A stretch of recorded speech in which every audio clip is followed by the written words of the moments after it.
ओम नमः शिवाय ओम नमः शिवाय ओम नमः शिवाय ओम नमः शिवाय। ओम नमो भगवते वासुदेवाय ओम देवकी सुत गोविंद वासुदेव जगतपति देहिमे तनियम कृष्ण त्वाम अहम शरणम गतः। अथ श्रीमद् वाल्मीकि रामायण प्रथम खंड बालकांड द्वात्रिंशः सर्गः। ब्रह्मपुत्र कुश के 4 पुत्रों का वर्णन। सोनभद्र तटवर्ती प्रदेश को वसु की भूमि बताना। कुशनाभ की 100 कन्याओं का वायु के कोप से कुब्जा होना। ओम नमः शिवाय ओम नमः शिवाय ओम नमः शिवाय। ओम नमो भगवते वासुदेवाय ओम देवकी सुत गोविंद वासुदेव जगतपति देहिमे तनियम कृष्ण त्वाम अहम शरणम गतः। ब्रह्मयो निर्महानासीत कुशो नामो महातपः। अक्लिष्टो व्रतधर्मज्ञः सज्जन प्रतिपूजकः। सा महात्मा कुलीनायाम युक्तायाम सुमहाबलाः। सा महात्मा कुलीनायाम युक्तायाम सुमहाबलानाम् अवैदर्भ्याम जनयामास चतुरः सादृशान् सुतान्। ओम नमः शिवाय। कुशाम्बं कुशनाभं च असूर्त रजसं वसुं दीप्तियुक्तान् महोत्साहान् छत्रधर्म चिकीर्षयाः। तानुवाच कुशः पुत्रान् धर्मिष्ठान् सत्यवादिनः क्रियतां पालनं पुत्रा धर्म प्राप्स्यथो पुष्कलम्। ओम नमः शिवाय। कुशस्य वचनं श्रुत्वा चत्वारो लोकसत्तमा निवेशं चक्रिरे सर्वे पुराणां द्रवैरास्तदा। कुशाम्बस्तु महातेजा कौशाम्बीं करोत् पुरीं कुशनाभस्तु धर्मात्मा पुरं चक्रे महोदयम्। असूर्तो रजसो नामो धर्मारण्यं महामतिः चक्रे पुरवरं राजा वसु नामो गिरिव्रतम्। एषा वसुमती नामो वसोस तस्य महात्मनः एते शैलवरा पंच प्रकाशान्ते समन्ततः। सुमागधी नदी रम्या मागधान विश्रुता यया पंचानाम शैल मुख्यानाम मध्ये मालेव शोभते। सहसा ही मागधी रामो सहसा ही मागधी रामो वसोस तस्य महात्मनः पूर्वाभिचरिता रामो सुक्षेत्रा सस्य मालिनी। ओम नमः शिवाय ओम नमः शिवाय ओम नमः शिवाय। कुशनाभस्तु राजर्षिः कन्या सत मनुत्तमं जनयामास धर्मात्मा घृताच्यां रघुनन्दनां। तस्य यौवनशालिन्यो रूपवत्स्यः स्वलङ्कृताः उद्यान भूमिमागम्य प्रव्रसीवो सतहृदाः। गायन्त्यो नृत्यमानाश्च वादयन्त्यस्तु राघवो आमोदं परमं जगमुर्राभरण आमोदम अपरमं जगमुर्वराभरणभूषितः। ओम नमः शिवाय ओम नमः शिवाय ओम नमः शिवाय। ओम नमो भगवते वासुदेवाय ओम देवकी सुत गोविंद वासुदेव जगतपते देहिमे तनियम कृष्ण त्वाम अहम शरणम गतः। अथ तश्चारु सर्वज्ञो रूपेणा प्रतिमा भुवि उद्यान भूमिमागम्य तारा इव घनान्तरे। ततः ताः सर्वा गुणसम्पन्ना रूप यौवन संयुता दृष्ट्वा सर्वात्मको वायुरिदं वचनं ब्रवीत। अहं वः कामये सर्वा भार्या मम भविष्यथ अमानुषस्य त्यजाम भावो दीर्घमायुर्वाप्स्यथ। चलं हि यौवनं नित्यं मानुषेषु विशेषतः अक्षयं यौवनं प्राप्ता अमर्यश्च भविष्यथाः। तस्य तद्वचनं श्रुत्वा वायोर्क्लिष्टकर्मणाम् अपहास्य ततो वाक्यं कन्या शतं मथाब्रवीत। अन्तश्चरसि भूतानां सर्वेषां सुरसत्तम अप्रभावज्ञाश्च ते सर्वा किमर्थमवमन्यसे। कुशनाभो सुता देव समस्ता सुरसत्तम स्थानाच्यावयितुं देवं रक्षामस्तु तपो वयम्। ओम नमः शिवाय। मम भूत साकलो दुर्मेधा पितरं सत्यवादिनम् अवमन्य स्वाधर्मेण स्वयंवरमुपासमहे। पिता हि प्रभुरस्माकं दैवतं परमं च सः यस्य नो दास्यति पिता सा नो भर्ता भविष्यति। तासां वचनं श्रुत्वा हरिः परमकोपना प्रविश्य सर्वे गात्राणि बभञ्ज भगवान् प्रभुः। अरत्रीमात्राकृतयो भग्नगात्रा भयार्दिताः ताः कन्या वायुना भग्नाः अविवीशुरेन्द्रपतेर्गृहम्।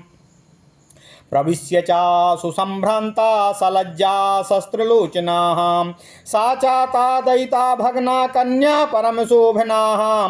दृष्ट्वा दीनास्तदा राजा सम्भ्रान्ता इदं ब्रवीतो किमिदं कथ्यतां पुत्रा को धर्ममवमन्यते कुब्जा केन कृता सर्वाश्चेष्टन्त्यो नाभिभासत। एवं राजा विनिष्वत्य समाधिं संदधे ततः। ओम नमः शिवाय, ओम नमः शिवाय, ओम नमः शिवाय, ओम नमो भगवते वासुदेवाय। ओम देवकी सुत गोविंद वासुदेव जगतपते देहि मे तन्यं कृष्ण त्वाम अहम शरणं गतः। अथ श्री वाल्मीकि रामायण प्रथम खंड बालकांड 32वां सर्ग। ओम नमः शिवाय। ब्रह्मपुत्र कुश के 4 पुत्रों का वर्णन। सोनभद्र तटवर्ती प्रदेश को वसु की भूमि बताना। कुंभनाथ की 100 कन्याओं का वायु के कोप से कुब्जा होना। ओम नमः शिवाय, ओम नमः शिवाय, ओम नमः शिवाय। नारद जी कहते हैं, हे ऋषियों, भगवान श्री राम के वन क्षेत्र के बारे में पूछने पर विश्वामित्र जी कहते हैं, हे श्री राम, पूर्व काल में कुश नाम से प्रसिद्ध एक महातपस्वी राजा हो गए हैं। वे साक्षात ब्रह्मा जी के पुत्र थे। उनका प्रत्येक व्रत एवं संकल्प बिना किसी क्लेश और कठिनाई के ही संपूर्ण होता था। वे धर्म के ज्ञाता तथा सत्पुरुषों का आदर और सम्मान करने वाले और महान धर्मज्ञ थे। उत्तम कुल में उत्पन्न विदर्भ देश की राजकुमारी उनकी पत्नी थीं। उनके गर्भ से उन महात्मा नरेश ने 4 पुत्र उत्पन्न किए जो उन्हीं के समान महान और धर्मज्ञ थे। उनके नाम इस प्रकार हैं, कुशाम्ब, कुशनाभ, असूर्त रजस तथा वसु। ये सबके सब तेजस्वी तथा महान उत्साही थे। वे राजा कुश ने प्रजा रक्षण रूप क्षत्रिय धर्म के पालन की इच्छा से अपने उन धर्मुष्ट तथा सत्यवादी पुत्रों से कहा, हे पुत्रों, प्रजा का पालन करो, इससे तुम्हें धर्म का पूरा पूरा पुण्य और फल प्राप्त होगा। अपने पिता महाराज कुश की यह बात सुनकर उन 4 लोक शिरोमणि नरश्रेष्ठ राजकुमारों ने उस समय अपने अपने लिए पृथक पृथक नगरों का निर्माण किया। महातेजस्वी कुशाम्ब ने कौशाम्बीपुरी बसाई, जिसे आजकल कोसम कहा जाता है। धर्मात्मा कुशनाभ ने महोदय नामक नगर का निर्माण कराया। परम बुद्धिमान असूर्त रजस ने धर्मारण्य नामक एक श्रेष्ठ नगर बसाया तथा वसु ने गिरिब्रज नामक नगर की स्थापना की। महात्मा वसु की वह गिरिब्रज नामक नगरी वसुमती के नाम से प्रसिद्ध हुई। इन चारों की ओर से ये 5 श्रेष्ठ पर्वत सुशोभित होते हैं। यह रमणीय सोने अर्थात नदी दक्षिण पश्चिम की ओर बहती हुई मगध देश से आई है, इसलिए यहाँ सुमागधी नाम से यह विख्यात हुई है। यह इन 5 श्रेष्ठ पर्वतों के बीच में माला की भांति सुशोभित होती है। भगवान श्री राम इस प्रकार मागधी नाम से प्रसिद्ध हुई यह सोन नदी पूर्वोक्त महात्मा वसु से संबंध रखती है। हे रघुनंदन, यह दक्षिण पश्चिम से आकर पूर्वोत्तर दिशा की ओर प्रवाहित होती है। इसके दोनों तटों पर सुंदर क्षेत्र और उपजाऊ भूमि है, अतः यह सदा सस्य मालाओं से अलंकृत हरी भरी खेती से सुशोभित रहती है। रघुकुल को आनंदित करने वाले हे श्री राम, धर्मात्मा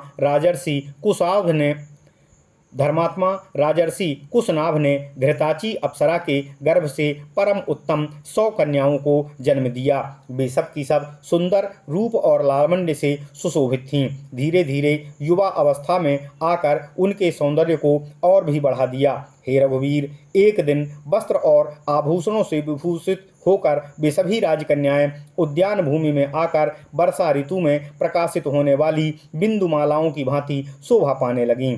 सुंदर अलंकारों से अलंकृत हुई वे अंगनाएं गाती बजाती और नृत्य करती हुई वहां परम आमोद और प्रमोद में मग्न हो गई थीं। उनके सभी अंग बड़े ही सुडौल और मनोहर थे। उस भूतल पर उनके रूप और सौंदर्य की कहीं भी कोई तुलना नहीं थी। उस उद्यान में आकर वे बादलों के ओट में कुछ कुछ छिपी हुई तारिकाओं के समान सुशोभित हो रही थीं। उस समय उत्तम गुणों से संपन्न तथा रूप और यौवन से सुशोभित उन सब राजकन्याओं को देखकर सर्वस्वरूप वायु देवता ने उनसे इस प्रकार कहा, हे सुंदरियों, मैं तुमको अपनी प्रेयसी के रूप में प्राप्त करना चाहता हूँ, अतः सब की सब मेरी भार्याएं बन जाओ। अब मनुष्य भाव का त्याग करो और मुझे अंगीकार करके देवांगनाओं की भांति दीर्घ आयु और सुख को प्राप्त करो।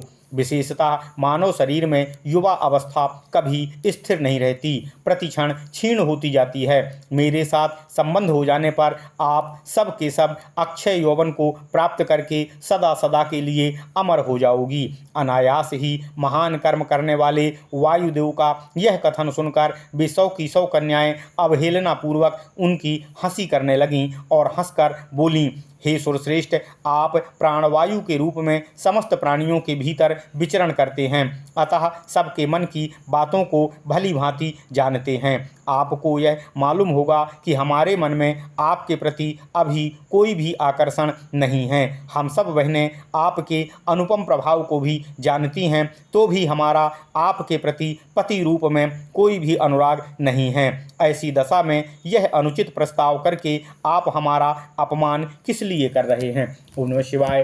हे देव शिरोमणि, हम सब की सब राजर्षि कुशनाभ की कन्याएं हैं। देवता होने पर भी आपको शाप देकर वायुपद से भ्रष्ट कर सकती हैं, किंतु हे वायुदेव, ऐसा करना हम नहीं चाहते, क्योंकि हम अपने तप को सुरक्षित रखना चाहते हैं। हे दुर्मते, वह समय कभी ना आए जबकि हम अपने सत्यवादी पिता की अवहेलना करके कामवश या अत्यंत अधर्मपूर्वक स्वयं ही अपने लिए वर की खोज करने लगें। हम लोगों पर हमारे पिताजी का प्रभुत्व है, वे हमारे लिए सर्वश्रेष्ठ देवता हैं। पिताजी हमें जिसके हाथ में सौंप देंगे वही हमारा पति होगा। उसकी उन देवांगनाओं की यह बात सुनकर वायुदेव अत्यंत कुपित हो उठे। उन ऐश्वर्यशाली वायुदेव ने उनके भीतर प्रविष्ट हो सभी अंगों को मोड़कर टेढ़ा कर दिया। शरीर मुड़ जाने के कारण वे सब की सब कुबड़ी हो गईं।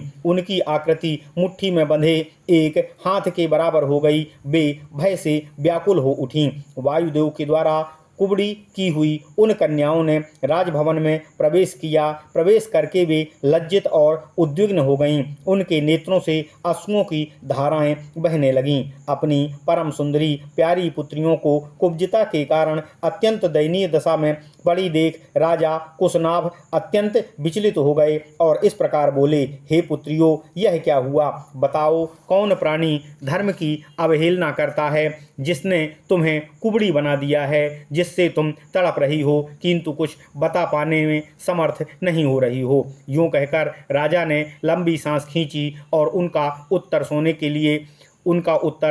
के लिए सावधान होकर उनके सम्मुख बैठ गए। ओम नमः शिवाय। इत्यर्थे श्रीमद् रामायणे वाल्मीकिये आदिकाव्ये बालकांडे 32 सर्गः। इस प्रकार श्री वाल्मीकि निर्मित अर्थ रामायण आदि काव्य में बालकांड में 32वां सर्ग पूर्ण हुआ। ओम नमः शिवाय, ओम नमः शिवाय, ओम नमः शिवाय। ओम नमो भगवते वासुदेवाय। ओम देवकी सुत गोविंद वासुदेव जगतपते देहि में तनियम कृष्ण त्वाम अहम शरणम गतः। ओम नमः शिवाय। ओम